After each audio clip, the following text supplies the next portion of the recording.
우리에게 주시는 하나님 말씀은 열왕기상 7장 23절 한 절만 보겠습니다. 시작. 또 바다를 부어 만들었으니 그 직경이 10규빗이요 그 모양이 둥글며 그 높이는 5규빗이요 주위는 30규빗 줄을 두를만 하며. 아멘. 현재 열왕기상 말씀을 통해서 우리는 보고 있는 장면이 솔로몬이 하나님의 성전을 건축하고 있는 장면을 보고 있습니다. 어제는 야긴과 보아스라고 하는 성전의 두 기둥을 세우면서 하나님이 이스라엘의 주인됨을 선포하는 모습을 우리는 보았습니다. 오늘은 이제 이 이스라엘 백성들의 성막의 모습으로 따진다면 물두멍을 만드는 모습이 본문에 나타나고 있는 것인데요. 이 물두멍이라고 하는 곳이 하는 역할은 이 제사장들이 성소에 들어가기 전에 그 손과 발을 정결하게 씻는 곳, 그곳을 물두멍이라고 부릅니다. 분명히 거룩을 향한 의미 있는 장소가 되는 것은 확실하죠.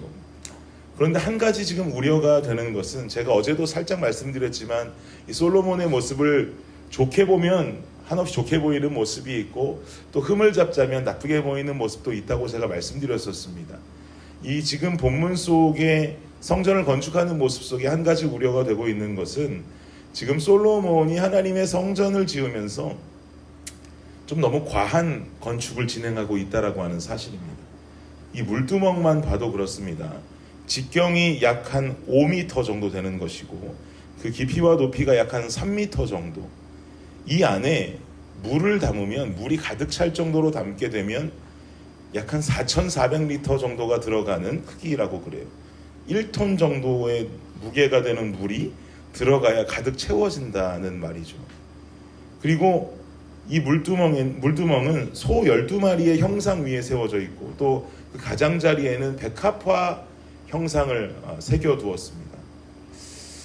이것이 의미하는 바는 하나님의 집을 멋지게 만들려고 하는 그 솔로몬의 마음은 이해하겠지만, 실상 생각해보면 성전이라는 곳은요, 하나님이라고 하는 절대적인 존재를 가둘 수 있는 진짜 하나님의 집, 건축물의 역할로서의 하나님의 집 역할을 하는 곳은 아니죠. 그 장소에서 하나님께 드리는 예배의 모습과 또 성도들의 하나님을 향한 마음과 심정이 중요한 것이지, 온갖 최상의 것들로 꾸미고 붙이고 꾸며내고 만들어내는 것이 중요한 것은 아니란 말입니다. 이 모습은 말년에 무너져 버릴 솔로몬 왕의 모습을 미리 어둠의 그림자처럼 복선으로 깔고 있다고 보아도 무방합니다. 겉으로만 휘황찬란하고 속은 비어있는 모습을 보이게 되는 것이죠. 오늘날의 교회들도 화려한 교회 건물, 또 고가의 예배 장비들보다 중요한 것은 그 안에 있는 예배자의 마음일진데, 어찌 보면 다른 것에 집중하게 되는 교회의 모습들도 우리는 발견하게 됩니다. 예배자의 마음은 가리워지고 화려한 성전과 장비들에만 목이 말라 있다면 이보다 교회가 가진, 공동체가 가진 큰 문제는 없을 것입니다. 우리는 오늘 본문을 통해서 이 물두멍이라는 장소에 관련해서 좀 화려하고 겉으로 치장되어 있는 그 모습을 잠깐 내려두고, 그 본질의 모습 속에 예배자로서 가져야 할 교훈과 가르침만을 좀 찾아서 받기를 원합니다. 23절 다시 한번 우리 읽어볼까요? 시작. 또 바다를 부어 만들었으니 그 직경이 10규빗이요 그 모양이 둥글며 그 높이는 5규빗이요 주위는 30규빗 줄을 두를만 하며. 여러분, 어제의 말씀 이렇게 기억해 보시면 두로 사람 히람이라고 하는 노수의 대장장이가 등장했었습니다. 그 말씀을 통해서 이 사람이 만들었던 야긴과 보아스에 관해서 어제 말씀드렸죠. 그리고 방금 읽은 23절에 보니까 이 사람이 만든 큰 원형 물통이 있다는 것입니다. 이것을 바다라고 부르는데요, 노수로 만든 대형 원형 물통입니다. 이것은 방금 말씀드린 물두멍 역할을 하는 것이고, 그 크기가 얼마나 컸는지 바다라고 불렀습니다. 이 원형 물통의 용도는 성전으로 들어가는 제사장들이 성전으로 들어갈 때마다 이 성소로 들어갈 때 손과 발을 씻어야 되는데, 그 손과 발을 씻게 하는 역할을 했다라고 말씀드렸습니다. 그럼 왜 제사장들은 당시 성소로 들어갈 때 그 손과 발을 씻어야 했던 것일까요? 시편 24편 3절 4절 말씀 보면, 여호와의 산에 오를 자가 누구며 그의 거룩한 곳에 설 자가 누구인가? 그 손이 깨끗하며 마음이 청결하며 뜻을 허탄한 데에 두지 아니하며 거짓 맹세하지 아니하는 자로다. 여기 보면 그의 거룩한 곳에 설 자가 누구냐라고 묻고 대답하기를 그 손이 깨끗하고 마음이 청결한 자다라고 말하고 있죠. 곧 이 성소까지 들어가는 제사장들, 오늘날의 우리 성도들은 성지성소까지 들어갈 수 있는 권한을 받은 자들인데, 우리가 갖추어야 하는 모습은 바로 거룩과 정결함을 갖추어야 한다는 것을 강조하고 있는 것이죠. 그런데 이곳에서 손을 씻는 예식은 한 번만 씻는 것이 아닙니다. 성전으로 들어갈 때면 늘 씻어야 하는 예식인 거예요. 사랑하는 성도 여러분, 이 시대를 살아가는 교회와 또 사역자 그리고 성도들에게 우리는 이 시대 속에 거룩이 상실된 모습을 발견할 때가 있습니다. 물두멍에서 씻고 하나님 앞에 정결함을 갖추었던, 그 예를 갖추었던 모습을 상실하고 있는 시대적인 모습을 많이 보게 됩니다. 우리는 삶의 거룩을 실천하고 살아내야 하는 자들인 줄을 믿습니다. 우리는 거룩을 살아가야 합니다. 그럼 거룩을 살아가기 위해서 우리는 어떻게 살아가야 할까? 물두멍의 역할을 기억해야 합니다. 거룩의 첫 단계는 회개입니다. 여기서 회개함에 대해서 모르는 분들 아무도 안 계시겠죠. 나의 잘못을 하나님께 고하는 것을 회개라고 합니다. 주님 잘못했습니다. 울고 불고 우리의 형식적인 모습만 가지고 구하는 것이 회개입니까? 우리는 하나님께서 원하시는 회개의 모습을 바로 알아야 합니다. 어떻게 회개해야 될까? 요엘 2장 12절 13절 말씀을 보면, 우리가 요엘서 말씀 볼 때 인상 깊게 보았던 말씀인데요, 여호와의 말씀에 너희는 이제라도 금식하고 울며 애통하고 마음을 다하여 내게로 돌아오라 하셨나니 너희는 옷을 찢지 말고 마음을 찢고 너희 하나님 여호와께로 돌아올지어다. 그는 은혜로우시며 자비로우시며 노하기를 더디하시며 인애가 크시사 뜻을 돌이켜 재앙을 내리지 아니하시나니. 저는 이 말씀에서 참 인상적으로 다가오는 어구가 너희는 옷을 찢지 말고 마음을 찢으라 라고 하는 이 명령의 부분입니다. 이스라엘 백성들에게 있어서 옷을 찢는 행위는 자신의 잘못된 과오를 회개하는 외면적 행위를 말합니다.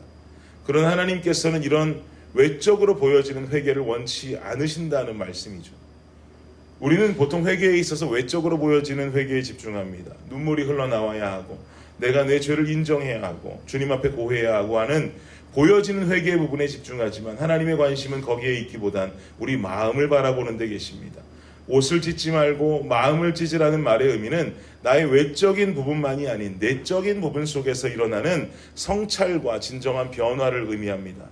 주님은 이러한 회개에 관심을 두고 계십니다. 내 입술의 고백도 중요하나 마음의 뉘우침이 더 중요하다는 것이죠. 마음의 뉘우침이 없이 나의 잘못된 과오를 변화시킬 수 없다라는 말입니다. 그런데 여러분, 인간이 참 재미난 것이 뭐냐면, 우리가 인간과 인간의 관계에 있어서도 어떤 사람에게 진심 어린 미안한 감정이라는 것이 생기는 관계는 친밀한 관계 속에서 일어나는 것을 우리는 발견하게 됩니다. 내가 저 사람에게 참 미안하다, 마음 다해 미안하다고 하는 것은 친밀한 관계 속에서 일어나게 된다는 것이죠. 인간은 깊은 마음 속의 미안함, 친밀한 관계 속에 일어납니다. 다윗도 우리아의 아내를 범하고 하나님 앞에 깊은 회개에 이르게 되죠. 그 회개의 고백이 시편 51편으로 쓰여져 있는데, 그 시편 51편 말씀을 보면 하나님과의 관계 속에 무척이나 고뇌하고 고민하는 다윗의 모습을 발견하게 됩니다. 이런 다윗의 진심 어린 회개가 나올 수 있는 전제에는 이미 다윗과 하나님의 관계가 맺고 있는 친밀함의 깊이가 굉장히 깊었다라는 것을 알 수 있어요. 하나님이 안중에도 없고 하나님과의 친밀한 관계도 없으면 내면 깊은 곳에서 나오는 회개와 죄를 향한 고민들을 경험할 수가 없는 것이죠. 친밀하지 않은데, 내가 하나님이라는 존재를 친밀하게 여기지 아니하고 하루에도 함께 동행하고 있는 나의 모습이 없는데 내가 죄를 짓고 주님 앞에 미안하다라는 마음을 가질 수 없다라는 것입니다. 진정한 회개는 관계에서부터 시작합니다. 우리는 그래서 우리의 삶 속에 끊임없는 하나님과의 관계, 친밀한 관계를 위해서 몸부림쳐야만 하는 것입니다. 그 친밀한 관계가 살아있을 때 우리가 짓게 되는 주님 앞에 있는 그 죄악들을 크게 느낄 수 있게 되는 것이고, 주님 앞에 그것을 온전히 회개하고 내 삶을 돌이켜 하나님 앞으로 가고자 하는 마음의 결단까지 이룰 수 있게 되는 것입니다. 그런데 여기서 문제는 뭐냐면, 인간은 죄를 지으면 하나님과의 친밀함을 유지하려고 하기보단 하나님 앞에 숨으려고 하는 습성이 있다고 하는 사실이죠. 여러분, 창세기 3장을 보면 8절에 이렇게 말씀합니다. 그들이 그날 바람이 불 때 동산에 거니시는 여호와 하나님의 소리를 듣고 아담과 그의 아내가 여호와 하나님의 낯을 피하여 동산 나무 사이에 숨은지라. 선악과를 먹은 아담과 하와의 모습입니다. 선악과를 먹게 되는 아담과 하와는 하나님의 음성을 듣고는 동산 나무 사이로 숨어버립니다. 진정한 회개가 나와야 하는 시점에 하나님과의 관계를 단절시켜 버리는 것이죠. 우리는 죄를 지으면 이 모습처럼 숨기 바쁩니다. 그러나 이전에 있었던 하나님과의 관계로 인한 진정한 회개로 이르는 길은 숨어버리는 내 모습이 아니라 친밀한 하나님 앞으로 나의 더러움을 가졌다 할지라도 나오는 결단인 줄을 믿습니다. 죄를 짓다 보면 이런 나도 하나님을 사랑하실까라고 하는 하나님을 향한 의문이 생기게 되죠. 하나님이 이런 내 모습도 사랑하실까? 내 이렇게 더럽고 추악한 모습도 하나님은 여전히 받기를 원하실까? 여러분, 저는 방금 읽었던 창세기 3장 8절 말씀에 이은 3장 9절의 말씀에서 늘 큰 은혜를 받습니다. 제가 읽어드리겠습니다. 여호와 하나님이 아담을 부르시며 그에게 이르시되 네가 어디 있느냐. 전 이 말씀이 그렇게 은혜가 돼요. 여호와 하나님이 아담을 부르시며 그에게 이르시되 아담아 아담아 네가 어디 있느냐. 감동이죠. 이렇게 죄 많은 나도 주님 사랑하실까? 라는 질문에 그 답을 9절에서 밝혀주고 있는 것입니다. 사랑하는 아들아, 사랑하는 딸아, 어디에 있느냐? 주님이 죄진지 모르고 부르시는 걸까요? 얘네들이 정말 선악과 먹었을까라고 하는 의문 속에 아담아 아담아 네가 어디 있느냐라고 부르시는 것일까요? 다 알고 계셨어요. 심지어 그 아담이 연약한 모습 속에 선악과를 먹을 것까지도 알고 계셨을지 모르겠어요. 그 더럽고 추악하고 순종하지 못한 그 모습 속에도 주님 말씀하시기를 아담아 네가 어디 있느냐. 여러분, 이게 하나님의 마음인 줄을 믿습니다. 그러니까 죄를 짓고 더러운 삶을 살고 있다 할지라도 여전히 오늘도 나를 찾고 계시는 주님 앞으로 우리는 나와야 되는 것이죠. 그리고 그분 앞에 친밀한 관계를 유지하면서 진심 어린 용서를 구하는 것, 그리고 나의 삶을 돌이켜서 주님 곁으로 나오는 것, 이것이 중요하단 말입니다. 이 모습이 바로 옷을 찢는 회개의 모습을 넘어서서 마음을 찢는 회개의 모습인 줄을 믿습니다. 오늘날의 교회가, 오늘날의 공동체가 이런 모습 가져야 합니다. 오늘날의 교회의 모습 속에 거룩을 외치지만 회개하지 않는 모습을 발견할 때가 많습니다. 적당히 교회 공동체도 세상과 타협하고 적당히 교회 공동체도 그 세상과의 선을 지키면서 신앙생활하려고 합니다. 그 이유가 뭘까요? 교회의 주인 되셔야 하는 하나님이라고 하는 절대적인 존재가 교회 공동체 안에서도 점점 작아지고 교회마저도 인간이 지배하고 다스리려는 모습을 발견하게 됩니다. 우리 개인이라고 하는 교회의 삶도 마찬가지죠. 우리의 삶도 하나님이 다스리고 주인 되셔야 하는데 자꾸 내가 다스리고 내가 주인이 되려고 합니다. 그러다 보니 하나님과의 관계가 자꾸 멀어지죠. 주님이 주인 되시지 못하고 주님을 주인으로 섬기지 못하니 주님과의 친밀함도 멀어집니다.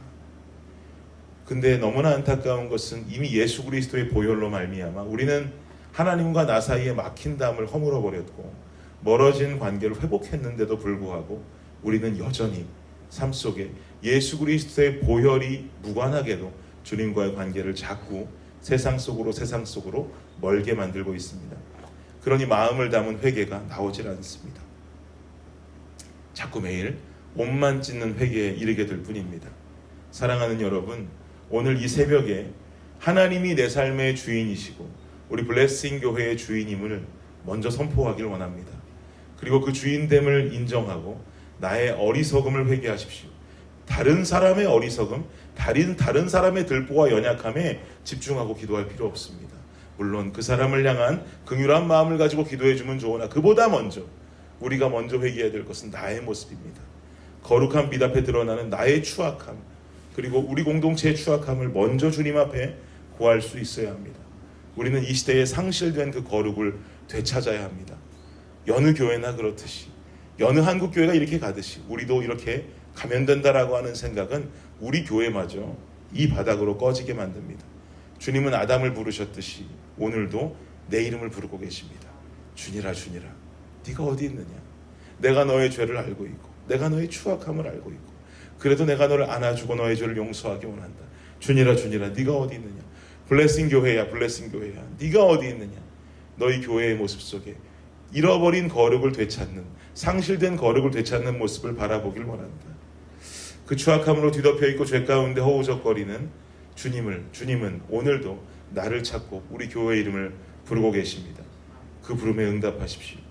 내가 거룩을 되찾고 우리 공동체가 거룩을 되찾고 이 시대에 하나님께서 찾으시는 진정한 예배자요 거룩한 하나님의 공동체로 성장해 갈 수 있기를 예수님의 이름으로 축복합니다. 기도하겠습니다. 주님, 거룩이 점점 상실되어져 갑니다. 그리스도의 교회 공동체에서 하나님의 주인됨이 사라져감을 목격할 때가 있습니다. 예배자의 마음과 진심보다 교회의 모습과 교회의 화려함이 우선됨을 바라볼 때도 있습니다. 주님께서 이 땅을 바라보시고 오늘도 주님께서 이 땅에 내려와서 진짜 예수님의 공생의 기간처럼 이 땅을 거니신다면 하나님이 어떤 마음 가지실까? 내 마음, 내 모습을 바라보시면서 주님 얼마나 가슴 아파하실까? 오늘날의 교회들의 모습을 보면서 하나님 얼마나 속상해 하실까? 이런 모습 생각해 보면 주님, 우리는 더 이상 거룩이라고 하는 단어를 우리 삶에 미뤄둘 수가 없습니다. 아버지 하나님, 우리가 깨끗하여지길 원합니다. 주님의 주인됨을 선포하고 주님과의 친밀함을 유지하며 하나님 앞에 죄된 모습을 온전히 회개할 수 있는 우리 블레싱 공동체요 우리 한 사람 한 사람의 성도들이 되게 하여 주시옵소서. 그리하여서 이 시대에 깨어있는 교회로, 깨어있는 성도로, 깨어있는 사역자로 세워지기를 간절히 원합니다. 주님께서 함께하여 주시옵소서. 이 모든 말씀 예수님의 이름으로 기도드립니다. 아멘.